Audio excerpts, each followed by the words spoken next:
one of the most influential thinkers about cities, is rethinking. Richard Florida promotes what he calls the creative class. He has said for years that cities prosper when they attract upscale innovators and entrepreneurs. Make your city a place where the creative class wants to live, and they, in turn, will create jobs. Many cities followed that advice, and now Richard Florida faces the downside. The creative class, he says, is creating cities that are massively unequal. Which is terrifying to me. The middle class in this country has declined, but more importantly to me, the middle class neighborhoods, those platforms for the American dream, have been decimated. The number of middle class neighborhoods has declined as some people get richer and others poorer. In a new book, Richard Florida identifies why he thinks this happens in places like New York or San Francisco. When upscale people move in, they drive up housing prices. It gets to the point where other people have little money left after the housing bill. The blue-collar service worker has 10 or 20,000. So these people are being pushed out of these metropolitan areas entirely. Wait a minute, is that money they have left over after paying the rent or the mortgage? Yes, and I think that's the right metric to look at. And that metric is especially bad in big, progressive, otherwise successful cities. Those cities are often led by Democratic mayors who criticize inequality.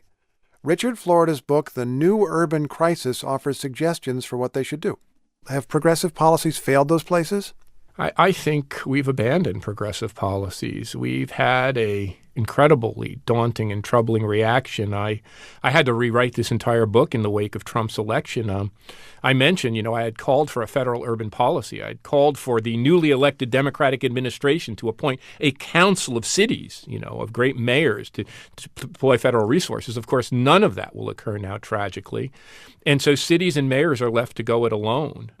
Cities and their mayors need more power. We turn over a lot of our urban revenue to Washington, and Washington spends it however it does, typically spends it on bolstering areas in other parts of the country. I think one of the ways to get around this is to devolve power to cities and localities, let them keep more of their tax dollars, and address the problems that they have that are unique as they see fit. You're sounding more conservative or libertarian there for a moment. Or federalist. Let's say federalist. I am a federalist. Uh-huh. I'm a localist and a federalist, but I think my big wake-up call here was the election of Donald Trump. Now, many of my colleagues on the left see our cities as the oppositional force against Trump. Sanctuary cities, fighting to maintain sanctuary status. I think that's right to a point, but I think the bigger point is the only way out of our political divide. This is my Trump wake-up call.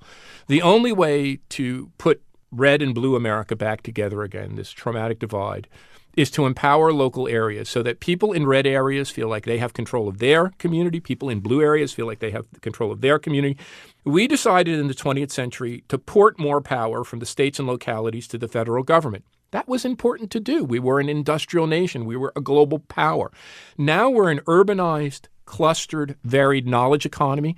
It's time to use that federalism tool, that federalist tool, and give power back to the states, the cities, and localities so that they can solve their own problems as they occur in their localities. Now, a number of intriguing implications of that. New York or Los Angeles, if you live there, periodically someone locally will calculate the tax dollars that New York, say, sends to Washington, and they will often point out that New York pays more in taxes than it gets back from the federal government, and the money goes to Alabama or Montana or wherever it may go, more rural areas typically. Are you saying that we should, as a country, cut off the rural areas a little bit and let cities keep more of their money for themselves? I think that we have in this country subsidized outlying areas. We've massively subsidized growth in the suburbs, from mortgage interest tax deductions to subsidized highways. Now it's time, I think, to let cities and states and people solve their own problems. It's a tough pill to swallow, and it's not just from the economic point of view. It's from the social and cultural point of view, from the point of view of civil rights, gay rights, women's rights.